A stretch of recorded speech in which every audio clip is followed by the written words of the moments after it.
Hello everyone, welcome you all again in my YouTube channel. Today we will start a new chapter, that is metal and non-metal. So this chapter is common for the students of class 8 and 10 both. So if the students of 8 are having the basic knowledge regarding metal and non-metal, so when you will go to class 10, it will be easier for you to learn the chapter. So when we are starting the chapter metal and non-metal, the first thing what we have to know, that is definition. What is metal? What is non-metal? Metal means you will say कि ma'am solid or hard thing. When we struck the metal with any other object, from there we will get a metallic sound. It will be a very good conductor of heat and electricity. So these are metals like sodium, aluminium, iron, etc.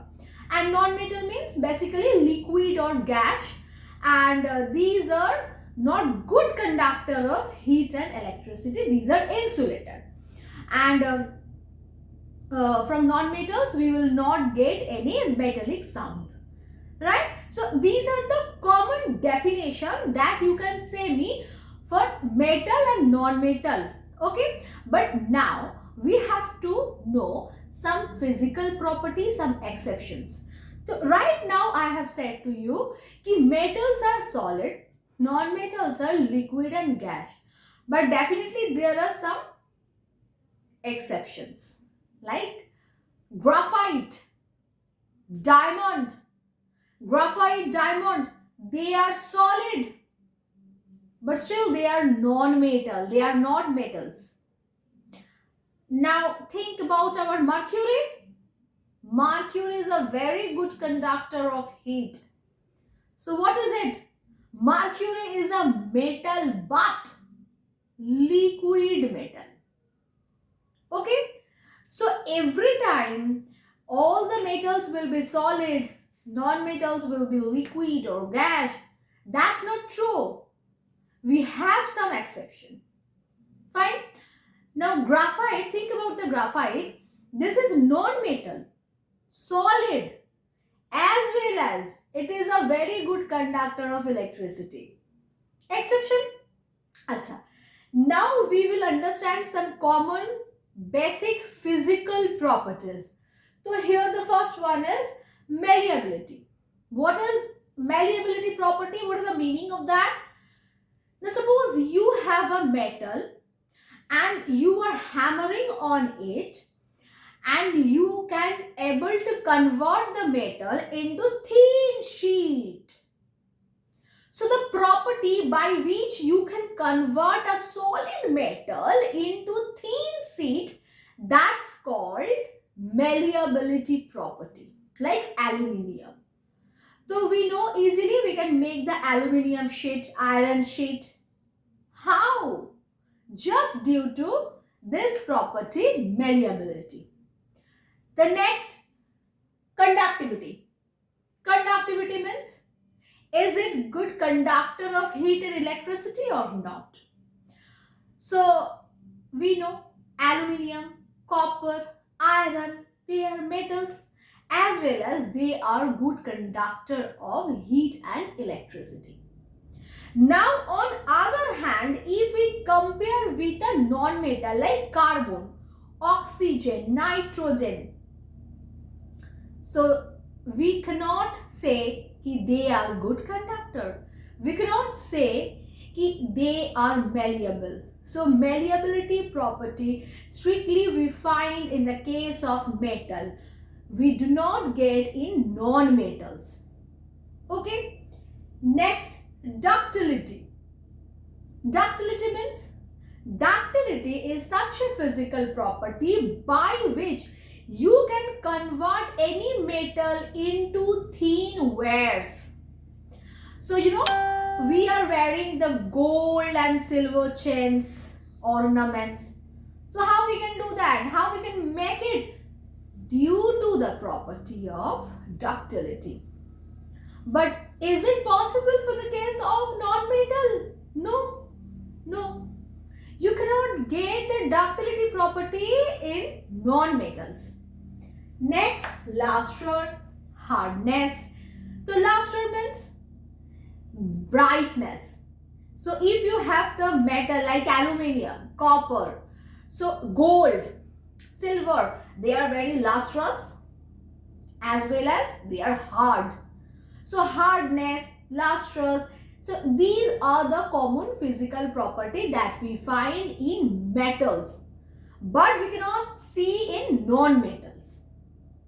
So here, by learning the physical properties, we can make the differences between metal and non-metal. So if in the examination you get, write down 5 differences between metals and non-metals, I know easily you can write down. And one more thing, if you are writing the differences, that time no, don't forget to write the examples. Everything is okay, every points you have written, but suppose you have forgot to write down the example, so that means your answer is incomplete, because you didn't mention the example over there. Which one is metal, which one is non-metal? So definitely you have to write the example there. Next is that chemical properties. Chemical properties are also very important, like physical. So see, the first thing I have written here, metal plus oxygen equal to metal oxide. What is that? Oxygen is a non-metal. In our atmosphere, everywhere oxygen is present. Now suppose sodium or potassium, whatever, any calcium, magnesium, any kind of metal you have taken and you have started to react with the presence of oxygen. What you will get? Oxides. From sodium, I can get sodium oxide. From potassium, I can get potassium oxide. From magnesium, magnesium oxide. Right? So this is how we get metal oxides when metals will react with oxygen. Next question, what is the nature of metal oxide? The nature of metal oxide is basic. This is basic in nature. Now you can ask me how, ma'am, how you can understand? Now just take the metal oxide and take some water. Start the reaction. Then you will find, you will get the hydroxide like sodium hydroxide, potassium hydroxide, magnesium hydroxide. So these hydroxides all are basic in nature. You can test it. Just take one red litmus paper, deep into the solution, so it will turn into blue. So it will prove that basic in nature. Who are? Metal oxides are basic in nature. Okay. Now think about non-metals. What the non-metals will do? Now, when non-metals will react with oxygen, what they will give? Non-metal oxide. Now, non-metal oxides are acidic in nature. How you can understand? Acha. Sulfur, carbon, carbon dust, sulfur dust, these are all present in our atmosphere. Oxygen are also available. So when they will react with the oxygen present in atmosphere, they will give you sulfur dioxide, carbon dioxide, fine. Now this kind of acid, when react with the water, you will get carbonic acid, sulfurous acid. Again the same question, how I can understand, ma'am? These are the acids. Simply take the blue litmus paper deep into the solution and the litmus paper will turn into red. So this is how you can understand the solutions are acidic in nature. So what we have learned? Now metals react with oxygen gives metal oxide and these are basic in nature. Now non-metals react with oxygen gives non-metal oxides. When we react with water, it will give us acid. These are acidic in nature. Okay. Acha. Next is that metal and water. Metal and water. So how will they react? Now, they will react very actively, and you will get the metal hydroxide plus hydrogen.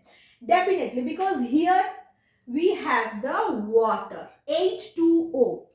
Now, this is suppose sodium oxide. Now, sodium oxide and H2O, when they react with each other, it will be sodium hydroxide.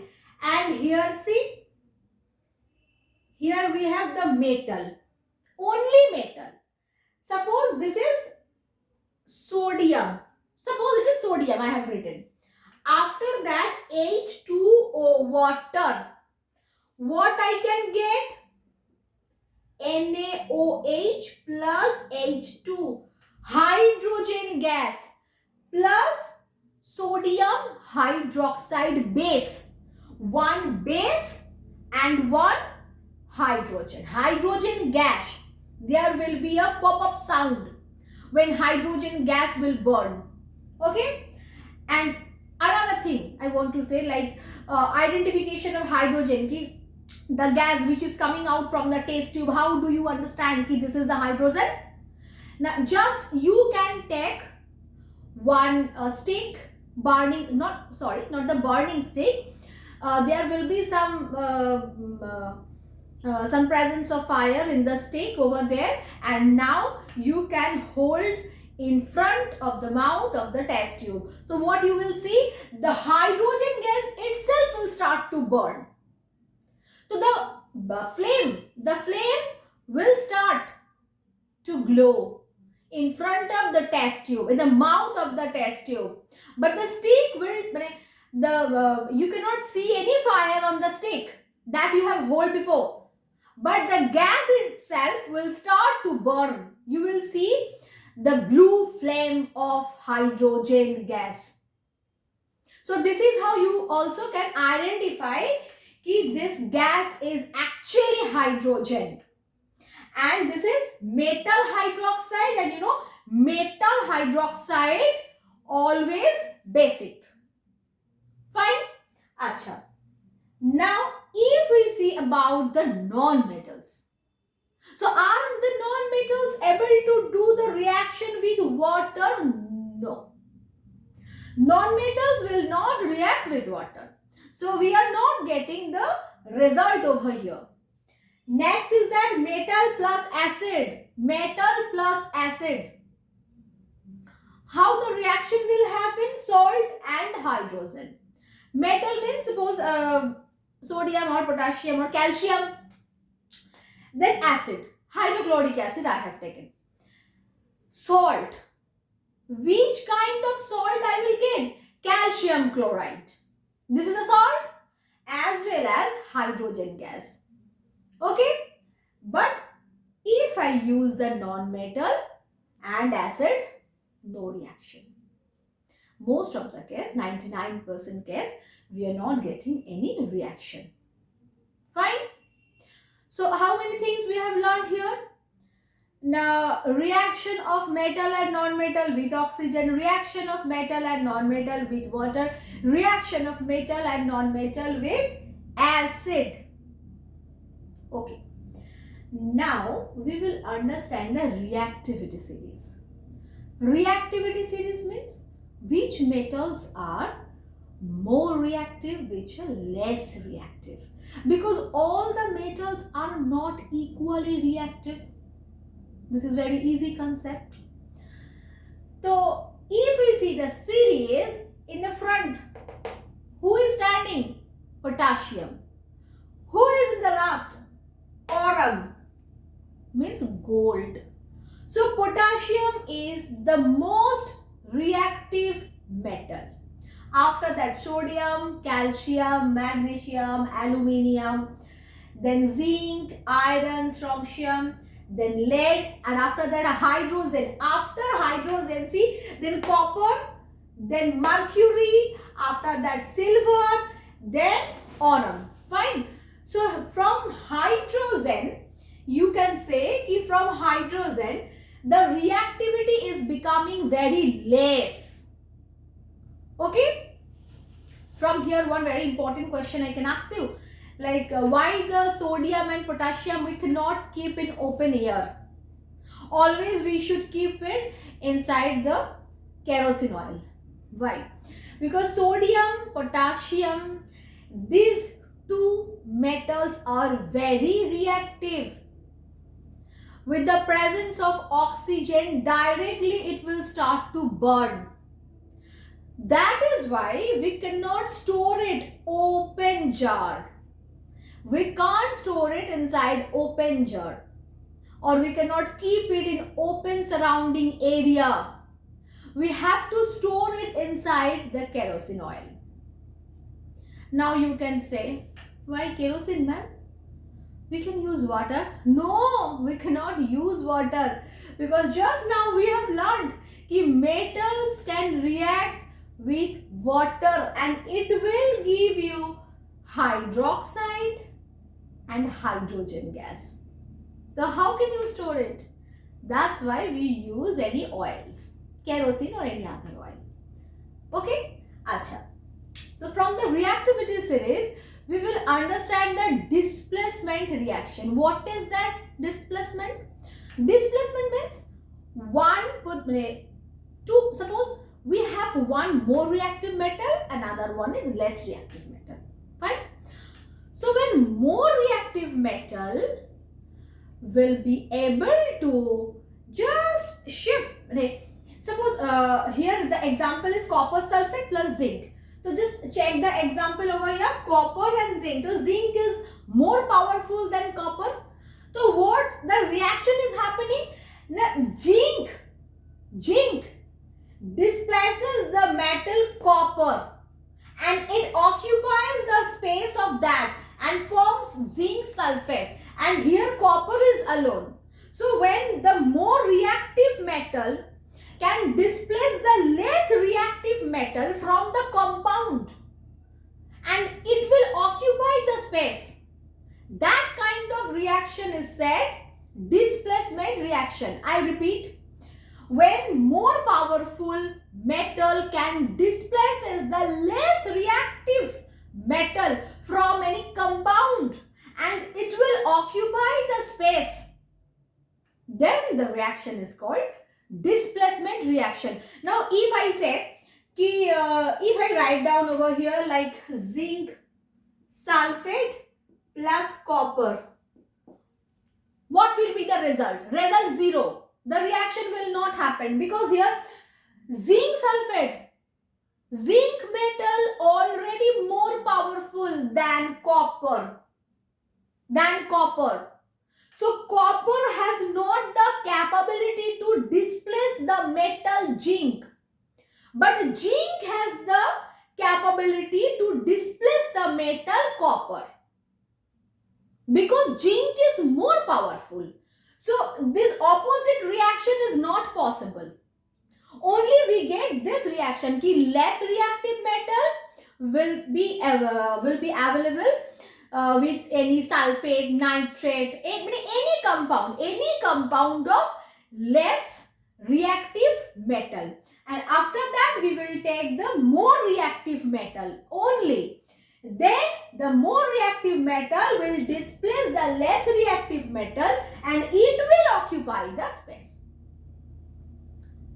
So this reaction is okay. Displacement reaction, I think you do not have any problem, because here I explained the details. Reactivity series and displacement reaction, they are related to each other. Okay, so if you do not have the idea of reactivity series, you cannot understand the displacement reaction. So before doing the displacement reaction, make sure you can remember the reactivity series. Without that, it is not possible. Okay? Acha. So here metal, non-metal chapter is not over. So in this video, I have done the first part. This is part 1. Now in the next video, you will get the continuation of metal and non-metal. Okay, so for today this is sufficient. Thank you all. Bye everyone.